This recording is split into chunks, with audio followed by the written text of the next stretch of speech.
Come on, Livingston. We gotta go on and on and on. Together we can make it. We gotta go on and on and on. Come on, Livingston. Knocks it through. Mullen bursting into the box. Josh Mullen. Together we can make it. Mullen's ball across, it's turned in! It's Pittman who's got it! Livingston leads! Road is long. Can they get the ball back in? O'Brien. Lead! And Livingston have the lead! Man, can score. If we march together. The full-time whistle blows and David Hayes celebrates! And the Livingston fans join in exultation. Come on, Livingston. Livingston have the lead against Rangers, and they are certainly rising to a few occasions on their return to the top flight in Scotland. Come on, Livingston. We gotta go. Hello and welcome back to Talk Livi, the podcast dedicated to everything Livingston Football Club and Scottish football, and proudly sponsored by Strana Apparel. My name's Euan, and today I'm joined by Angus. Angus, how you doing, mate? Yeah, not too bad on the basis of football stuff. You know, not maybe the best weekend for either of our sides this weekend, but yeah, solid enough. Doing okay. How about yourself? Here you've got a little bit of an injury. Yeah, I've hit that age where you just get a sore back and everything just starts to hurt. So yeah, I've been kind of having a bit of an issue with my back for the last week, but we'll try and power through. We'll keep powering through. But yeah, football-wise, wasn't the best weekends, was it? But we're committed to the cause. We'll talk about it as always. But you can find this episode as well as all our others on your preferred podcast streaming site. Just search for Talk Livi, so follow us or subscribe to ensure that you don't miss another episode. We'll pick things off by discussing our game with Rangers, with some interesting refereeing decisions and clinical finishing from the visitors, seeing them run out comfortable winners. Next up, our women's side faced Greenock Morton, but were unable to build on their thumping win last week, as they were forced to settle for a point in the end. Finally, Euan caught up with Glen Schreuder from Red Tinted Glasses to get the lowdown on Aberdeen ahead of our trip to Pittodrie.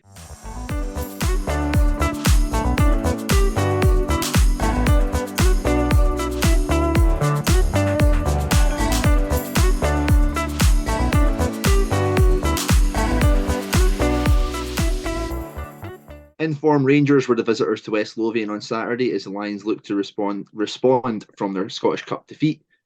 Despite I'm going to disagree with the script in here, Euan, a decent performance. Some interesting refereeing decisions and clinical finishing would see Rangers run out comfortable winners in the end. I guess that intro that you've typed up there for me is kind of showing what you kind of thought of the game to an extent, I guess. I thought we were really competitive in the game. I wouldn't say we were in terms of peppering Rangers or maybe causing them a lot of problems, but I think we did a pretty good job of keeping them very quiet and not creating a great deal of opportunities. I don't think they were carving us open at will, especially in the first half. I thought we kept them very quiet.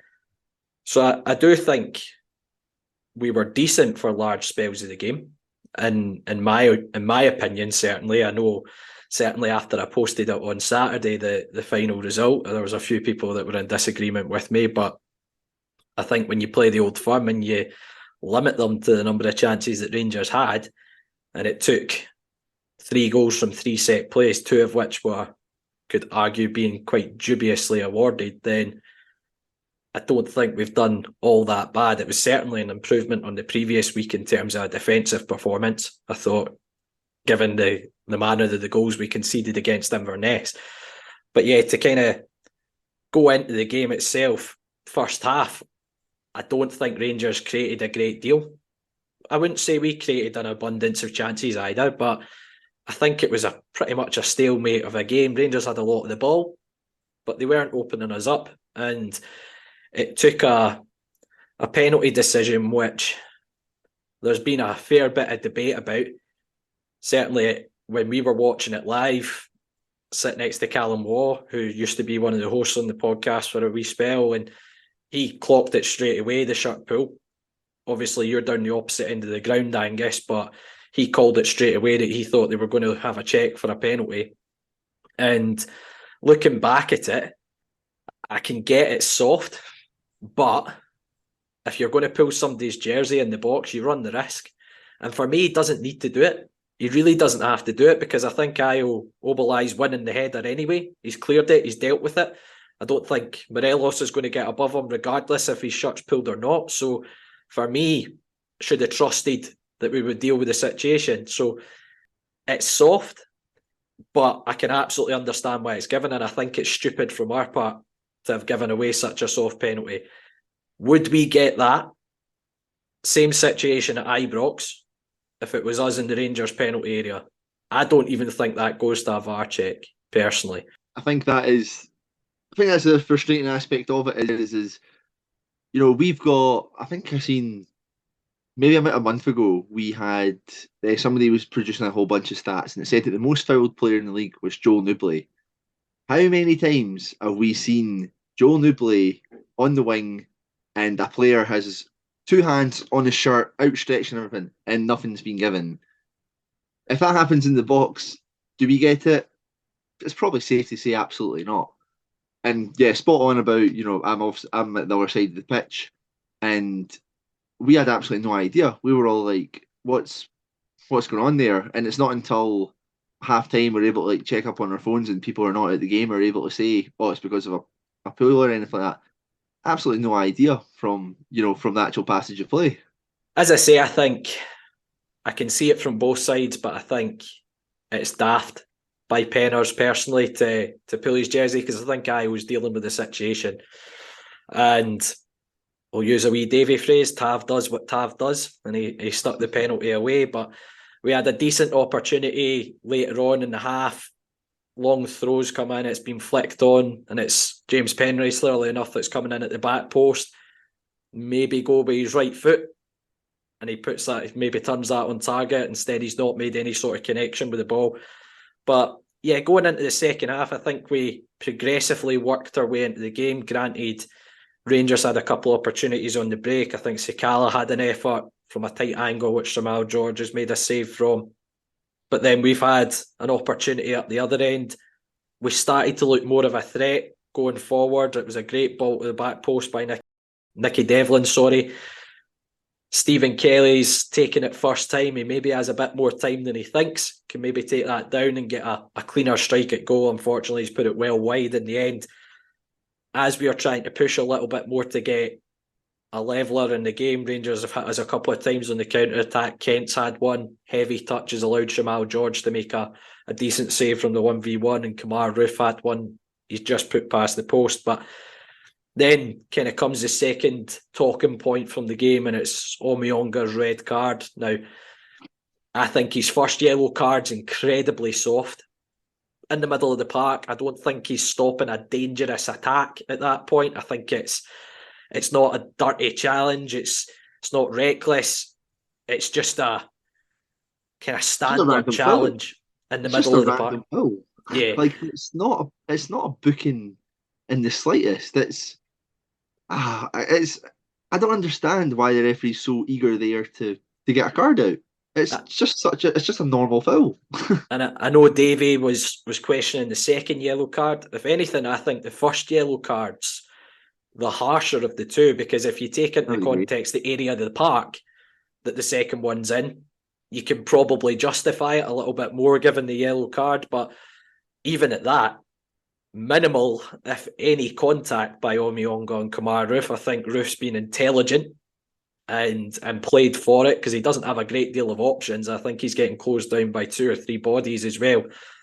And then obviously Omionga's given his marching orders, and we're punished in the most severe way, in that Tavernier's put that one over the top of the wall. And credit where it's due, it's a stunning free kick from Tavernier. It's right in the top corner. I don't think you can give the keeper any criticism for that one. I know George got a bit of stick for the one on the opening day, could have maybe done better with, but that one it's top quality. And then after that, it's game over with, I think, less than 15 minutes left to go in normal time, and Rangers then got the third. It's again a dead ball from a wide area.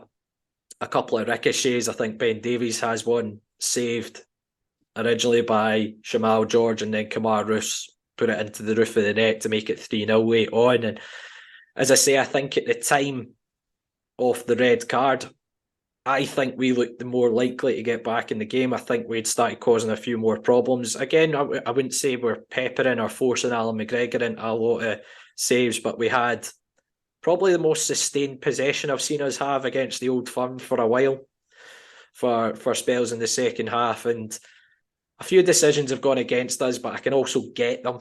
I can get why they've been given. But overall, I think Rangers were clinical in the afternoon. I wasn't that impressed by Rangers. I think they are, if you compare them to Celtic, I think they're a long way behind Celtic in terms of how they play. But I thought we were competitive in the game, and then just late on, the red card, and then obviously being punished the way we were for it, I think has just killed the game off. I can completely echo that. I don't believe that Rangers were, great. And I think that's where a lot of my disappointment comes from it. And that's where I feel I don't think that we were massively competitive. I think it was probably more so that they were poor in terms of possession, especially that first half. I think that they were very slack in their passing and everything like that. And I don't think it was necessarily down to pressing. It wasn't down to, us forcing mistakes or anything like that. And I actually thought that was maybe the most disappointing aspect from our performance, was that I think if we had been in their faces, had been, the Livingston of recent years when they came to the Tony Macaroni Arena and kind of like pressed them down in that we would have had a much more, better showing, and we definitely would have got some more joy as well. Then you throw in the fact that I don't think that we were good technically on the ball either, barring that little spell before that goal. But even in that terms of possession there was two instances that stick out to my head as to, that's just kind of summed up the kind of game. We had like all that possession, the ball, keeping them, pinned them in a little bit more, and then the ball falls to Sean Kelly in the middle park, and he tries to first time pass it out wide, and then just boots it out into the stand. There's a second one as well where I think we got a corner. We build up some momentum, get a corner. I think there's somebody tells like Shinnie some instruction from the sideline.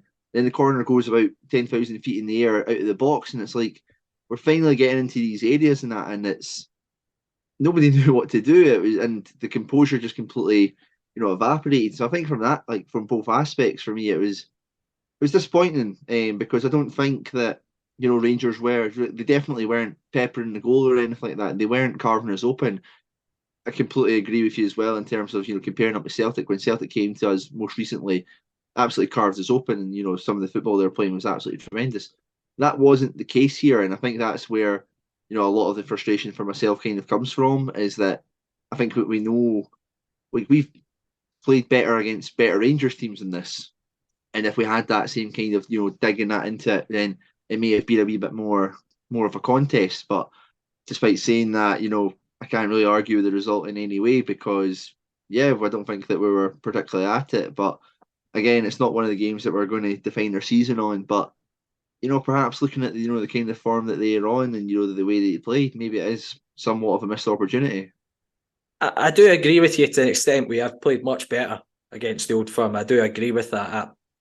In the context of the game, I still thought we were relatively competitive, but I'll admit I did say during the game, especially in that little spell where we started causing a few more problems and having a bit more sustained possession, I turned round and said that they're here for the taking.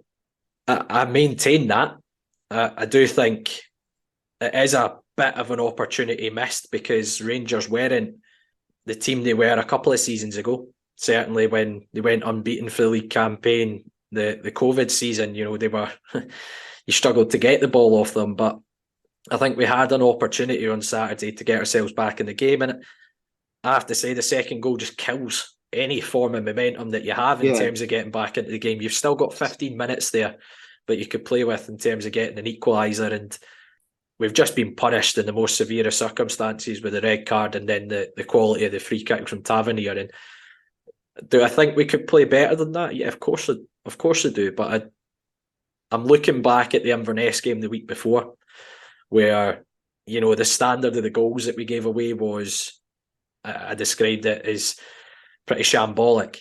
I thought we were a lot better defensively in the game against Rangers, despite conceding 3 goals. But I thought we were a lot better. I thought, I'll tip my hat off to Io Obalai. I thought he had a very good game at centre back.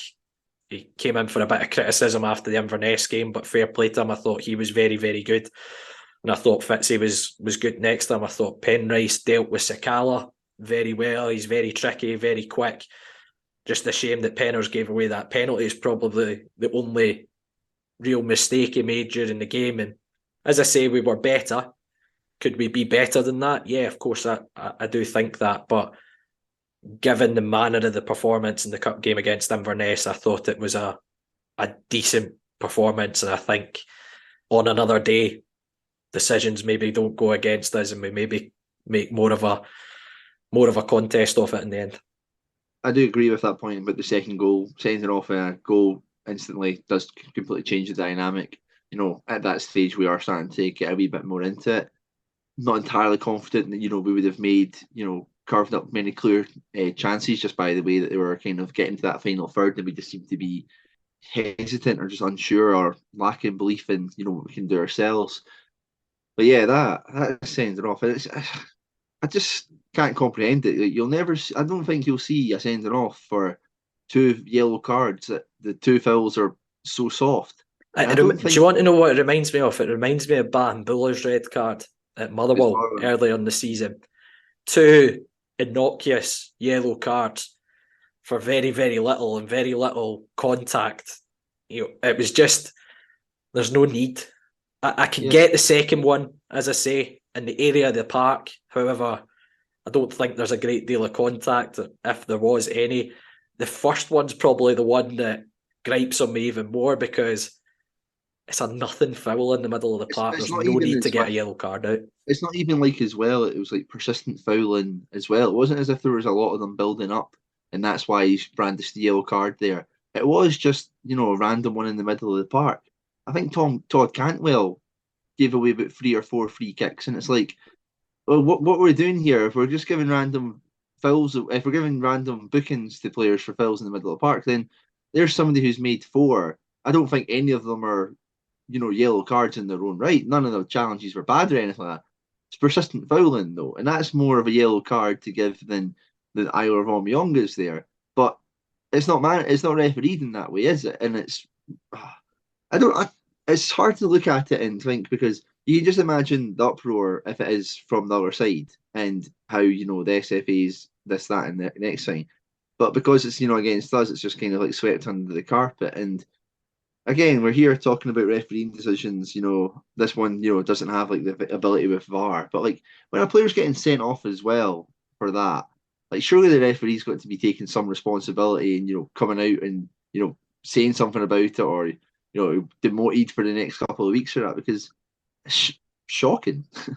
As we say, it has had a big impact on the game as a result. But to kind of talk about a bit more of a heartwarming element to the game was the mascots for the game. I know there's been a bit of talk about it on social media. A young lad, Leighton, in the wheelchair, who was one of the Rangers mascots. But it was very heartwarming to see our sponsor player, Nicky Devlin, the club captain as well, wearing the ear defenders to kind of support the young lad who I think suffers with autism, and he had to wear ear defenders as well. So put football rivalries aside, I thought that was a great touch by the club, and well done to everyone that made that happen. I think it was for the John O'Byrne Foundation, who I know have a couple of advertising boards at the stadium as well. So that was a really nice thing to see, and it would be great to see if more Premiership clubs could accommodate so that all kids can get that opportunity to lead their team out. But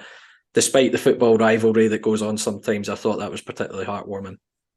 Yeah, any progress is positive, and doing something like that, sheds a bit of light on something. You see it's all like across like the kind of web pages of most newspapers and all of that. It's been shared countless of times on Twitter and Facebook and everything like that. So helps raise awareness, and it is just good to see, and it's good to see that our club are so kind of aware and so willing and helpful in their kind of situations. Same with Nicky's gesture as well. So it might seem like a very, very small thing, but that will be very, very happy to see for, many people who are watching the game who, have people who are affected by these kind of like health issues, disabilities or whatnot, to see, kind of showcasing the kind of public light. So yeah, absolutely echo everything that you've said there, and a good showing by the club with that. Well, sadly, it wasn't to be on the pitch, but hopefully we can try and take the positives from that performance and take it into the next game up at Pittodrie.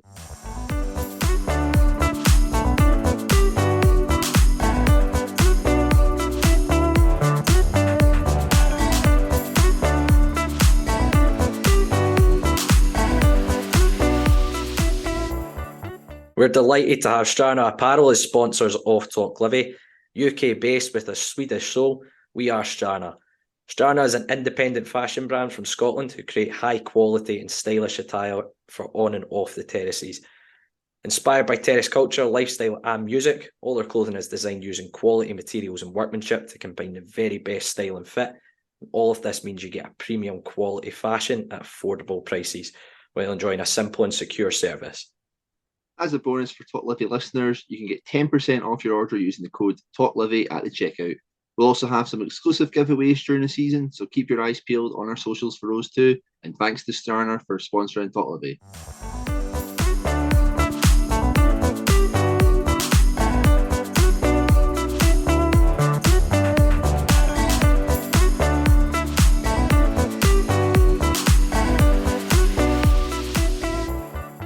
Our women's side were in action against bottom of the table Greenock Morton as they looked to build on their thumping victory last weekend against Renfrew. Despite taking the lead through Shannon Mulligan, a late leveller from the visitors meant the Lionesses would settle for a point in the end.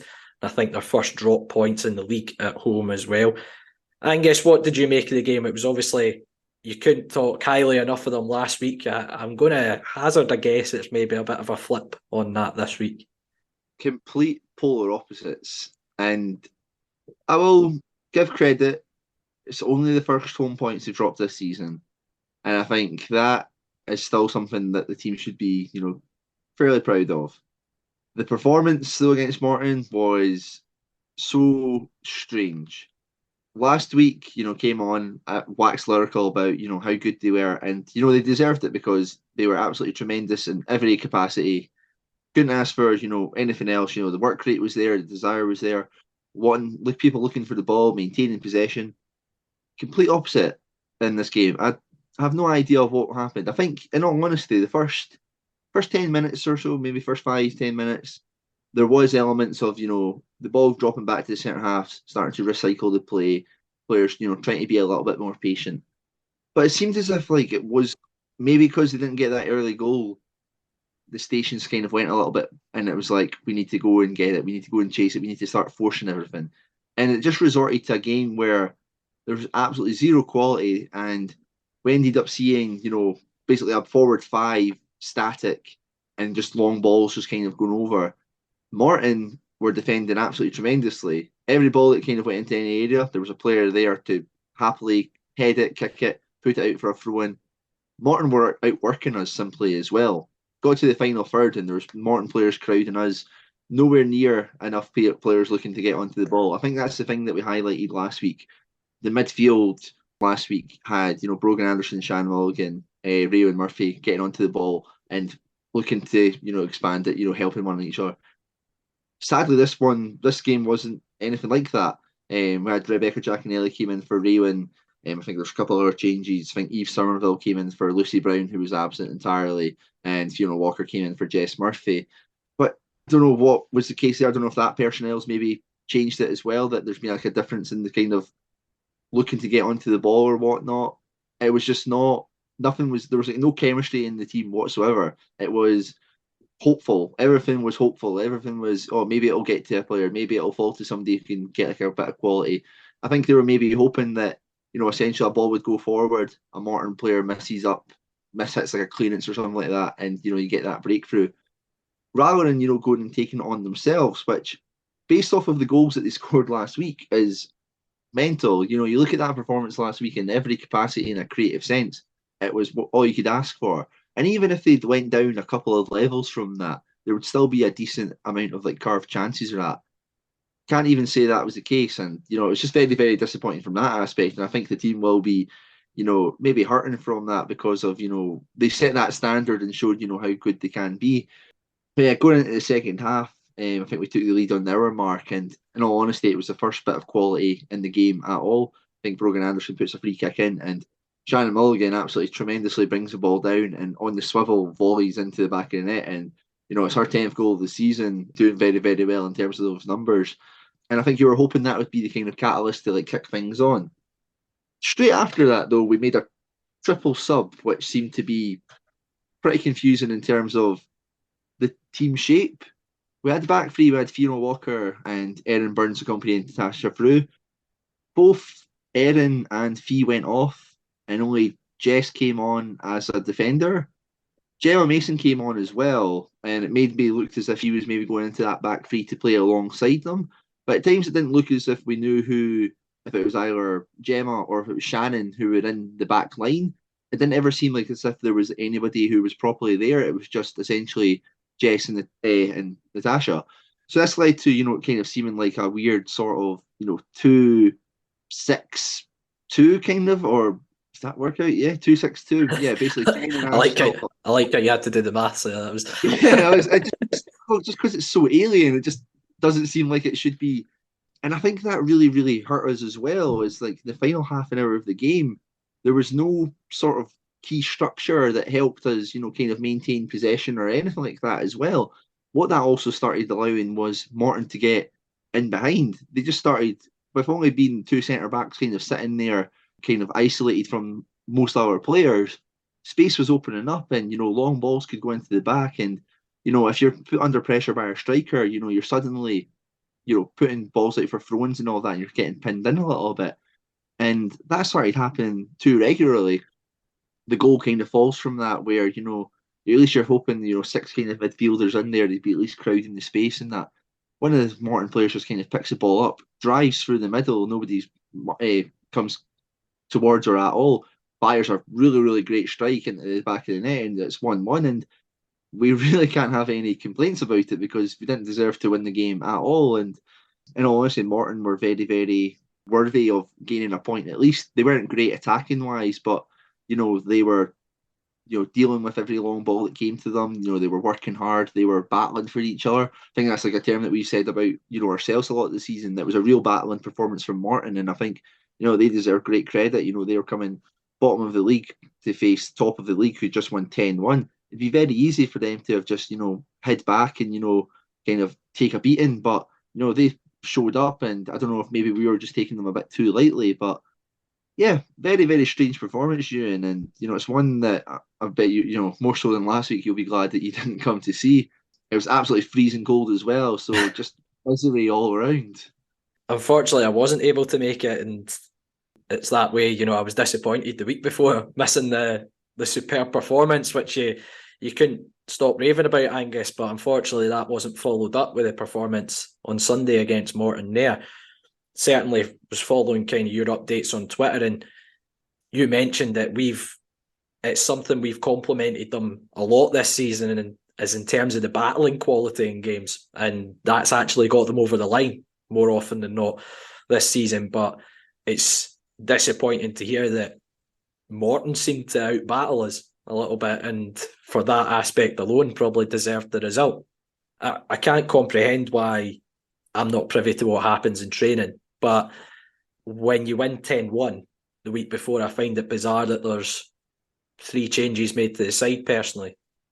My approach is, if you've got a winning team on the park, unless there's drastic changes tactically or players aren't available, I don't see why there's a great deal to make as many changes as that. And then making as many changes during the game as well, I do find a little bit bizarre. But as I say, I'm not privy to what happens in training, unfortunately, so I can't comment on stuff that they've worked on during the week or what players have been available at training. That might have played a part. But for me, if you've got the vast majority of personnel that have just won a game 10-1, why make as many changes as that would be my kind of feedback. Obviously, I wasn't there to watch the game, but certainly listening to what you've said about it. I think that's fair. I think the only person who was missing was Lucy. We had Beth Mackay to come back in though. and obviously that could have been, the like for like swap or whatever, but yeah, it's quite a strange one. The team must have been coming off a big, massive high, and then sort of a wee bit. I don't know if maybe that disruption has been played a bigger impact than maybe we think or not. I still think that there was more enough quality on that park that they should have done a lot better.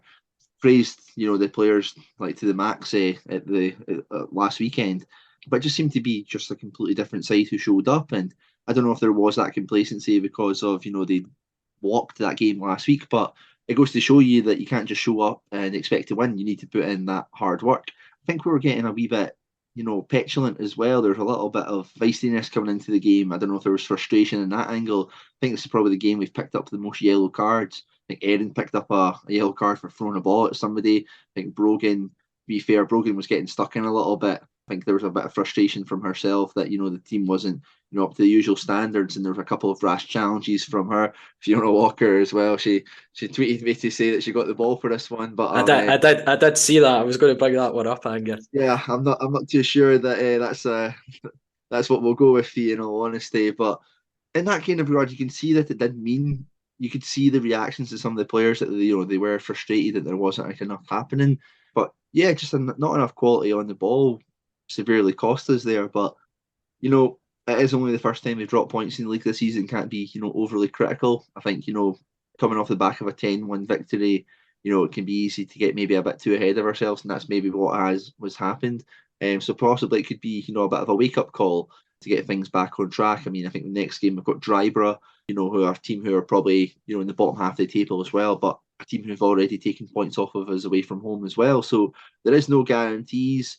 Although we have great quality in the team that should be able to brush aside most of the teams in this league, it means absolutely nothing if you don't put in that work. You don't go in and show for the ball. Wait, if you're going to start kind of walking about or anything like that, do it when you're a couple goals up rather than kind of from the first 10 minutes in. And I think there was maybe just a bit too much of that, in all honesty. Yeah, well, as you say, it is their first drop points at home this season. They've had a perfect record up until Sunday just there, so it would be unfair to get overly critical on the girls because they are still sitting proudly at the top of the league and still with a very good cushion as well.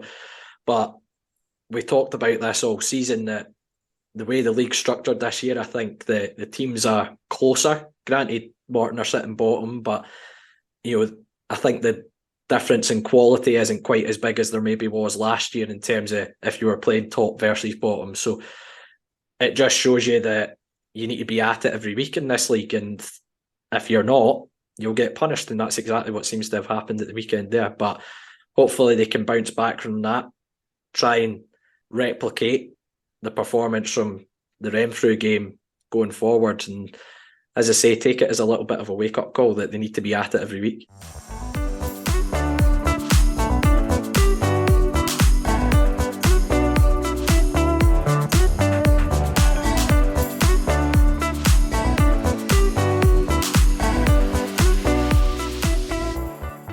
I'm delighted to welcome Glen Schreuder from Red Tinted Glasses back onto the podcast. Glen, how you doing, mate? Yeah, Euan, really good. All things considering, on the pitch from Aberdeen, but good to be back on Talk Livi. Thanks for having me on. Pleasure to have you on as always. Now, since we last had you on at the start of the season before our last visit to Pittodrie, there's another managerial change at Aberdeen. After going so many years without a change in management, you seem to be doing the managerial merry-go-round now. Obvious departure of Jim Goodwin after the cup exit to Darvel, and then that was followed up by a pretty emphatic defeat at Easter Road. I think it's safe to say things aren't rosy at Pittodrie just now. No, definitely not rosy. I mean, we've even seen Davy's name linked with the hot seat at Pittodrie, of course. I think you tweeted us about that as well. Yeah, I did, yeah. I can't believe I didn't bring that up when I had you on the podcast as well. It just came to me just now.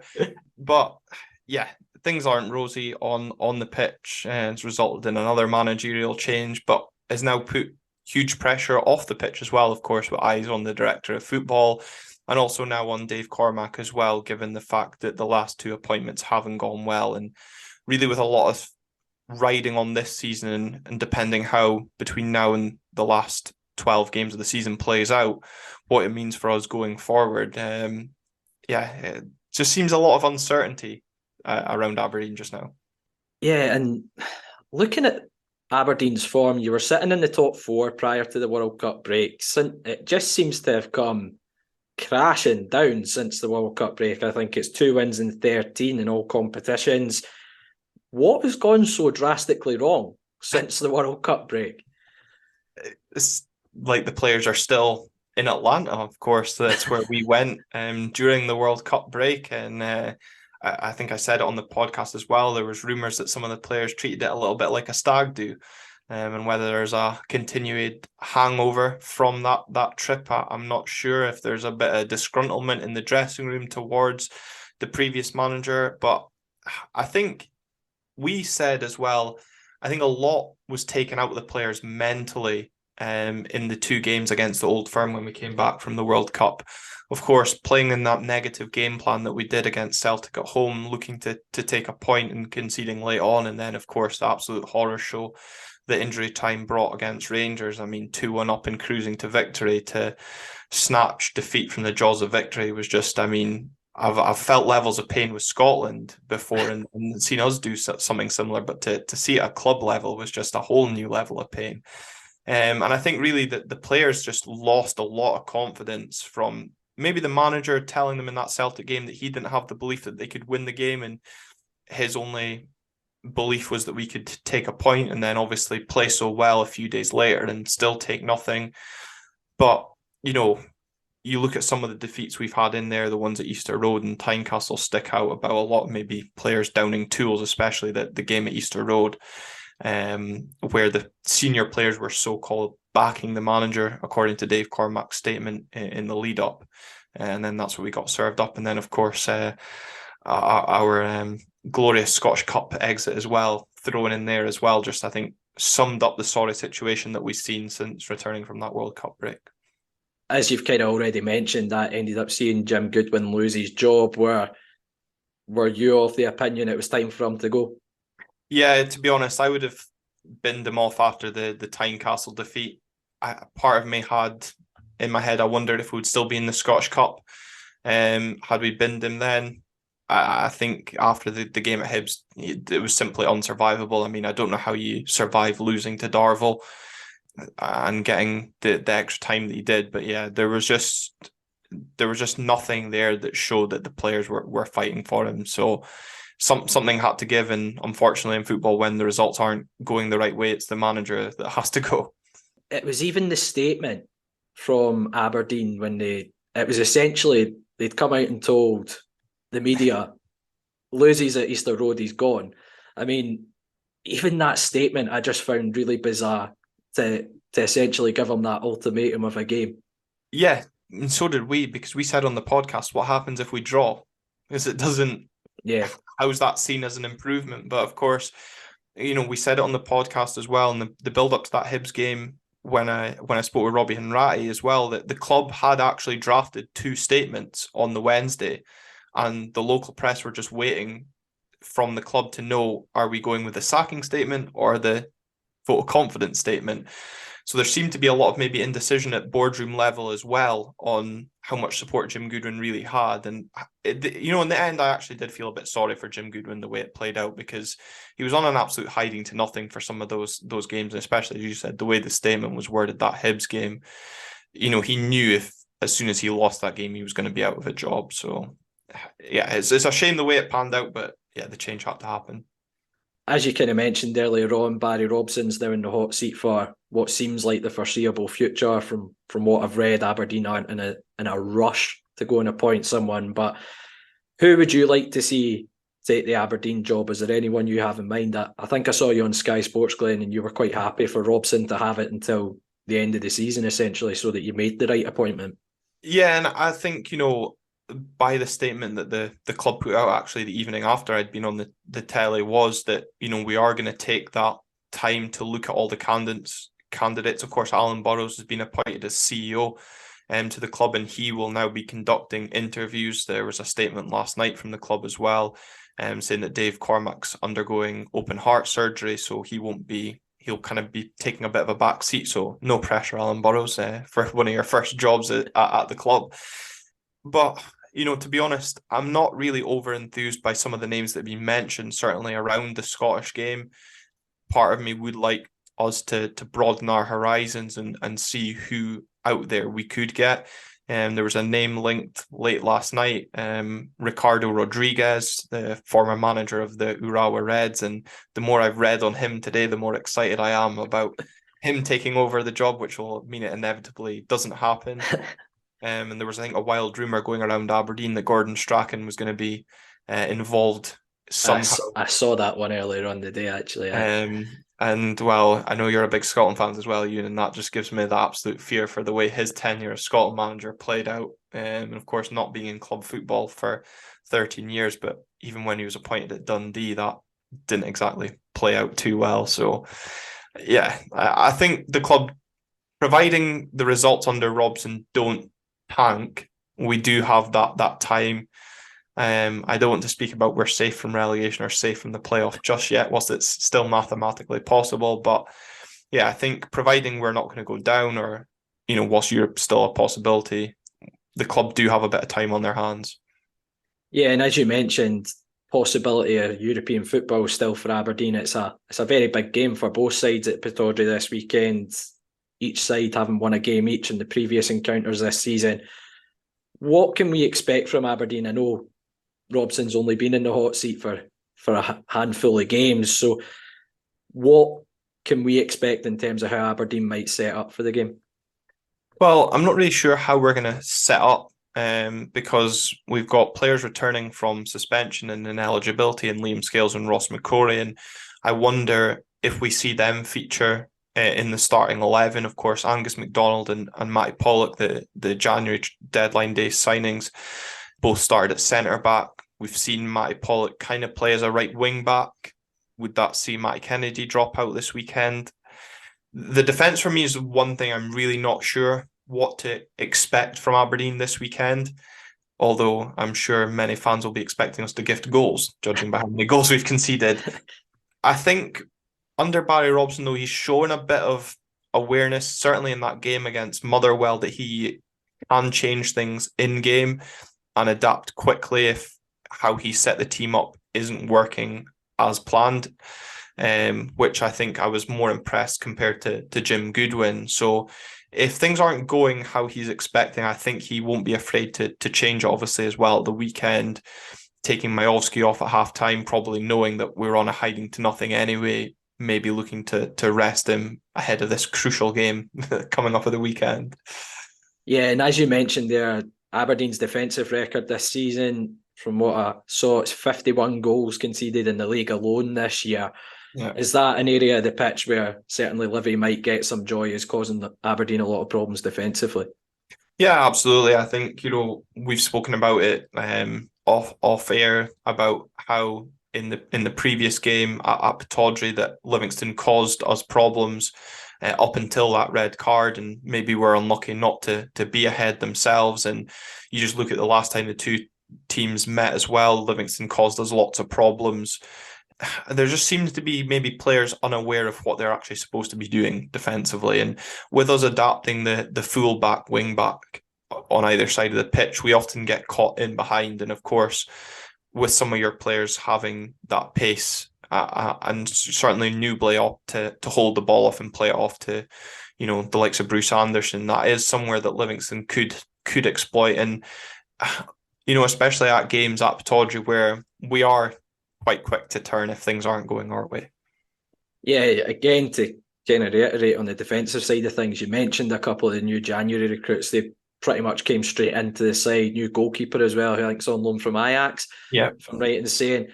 Again, is that another, like, changing your back four, back three halfway through the season and you're needing them to gel so quickly? That's probably another area of concern from an Aberdeen perspective.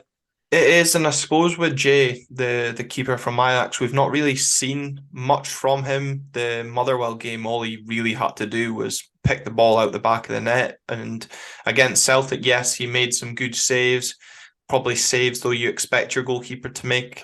Personally, I thought he could have done better with the opener.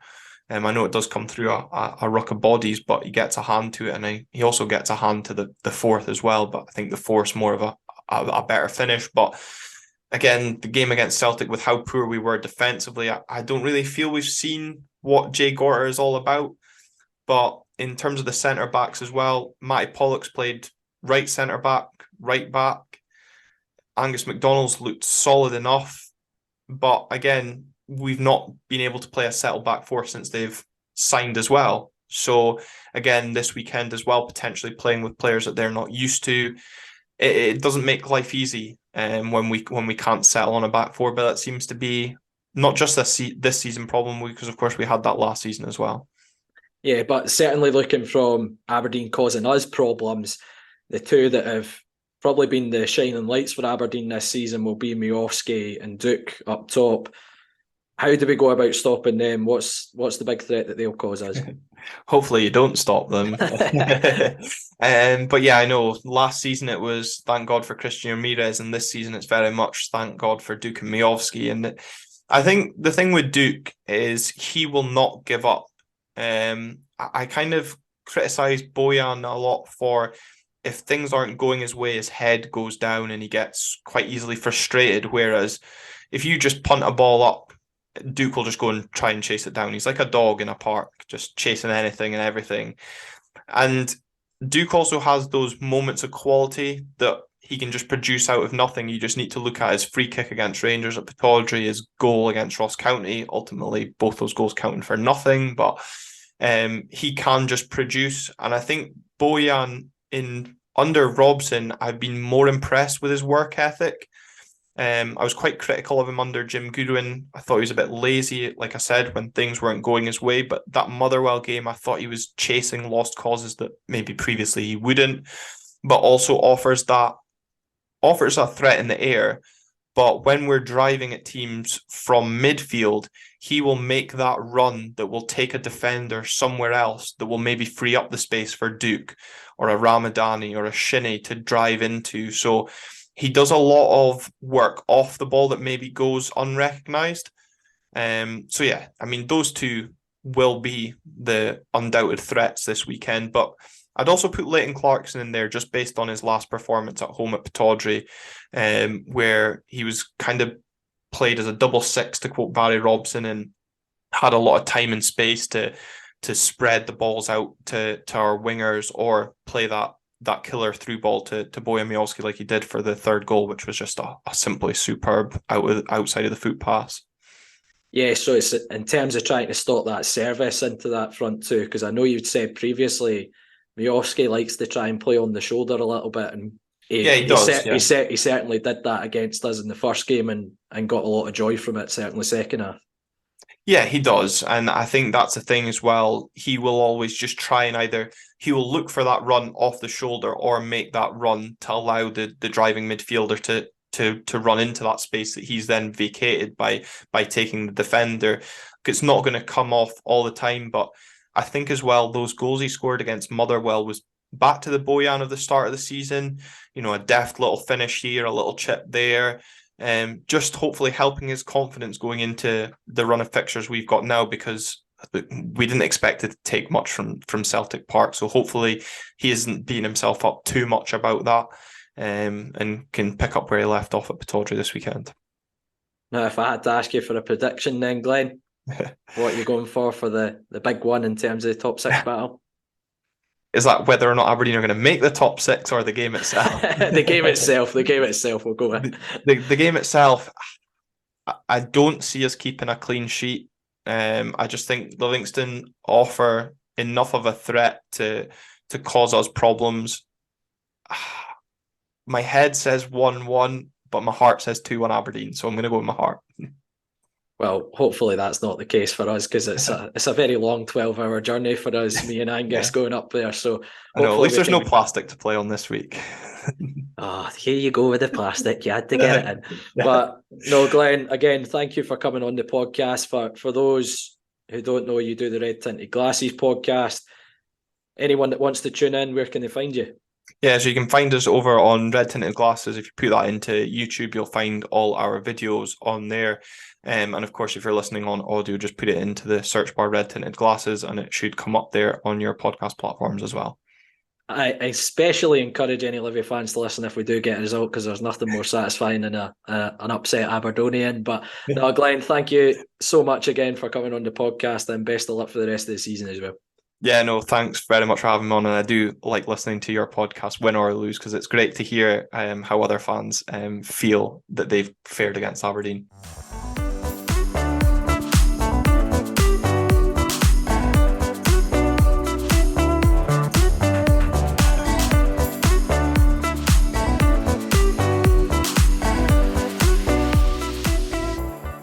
That's it for this week's episode of Talk Livi. Thanks again to every single one of you for tuning in, week out. If you can, we'd love to hear your feedback.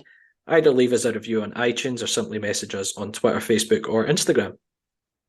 As Euan said, we're on Facebook, Twitter and Instagram, so search Talk Livi to find us, and you'll find all the links to our weekly episodes on there as well. You can also find all our episodes, including this one, on all good podcast streaming sites, including iTunes and Spotify. We're also on YouTube, so don't forget to subscribe to the channel. If none of those options suit you, all you have to do is head to our website, talklivipodcast.libsyn.com, where you'll find every single episode we've done over the last few years. That's it for this week. Thanks to all our listeners for tuning in as always. And let's hope for probably a slightly better week following the Lothian's finest football team.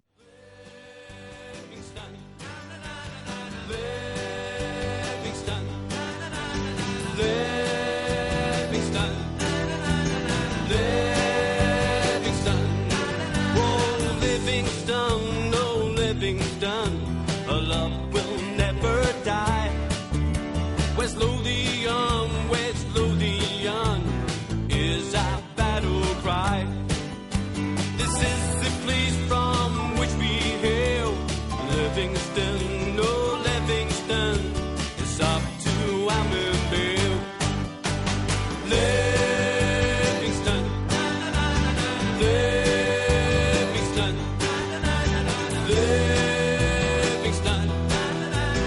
Livingston, oh Livingston. We love it when you score. Livingston, oh Livingston, the Amberville Lions roar. Livingston, oh Livingston, we realize our vision. Livingston, oh Livingston, into the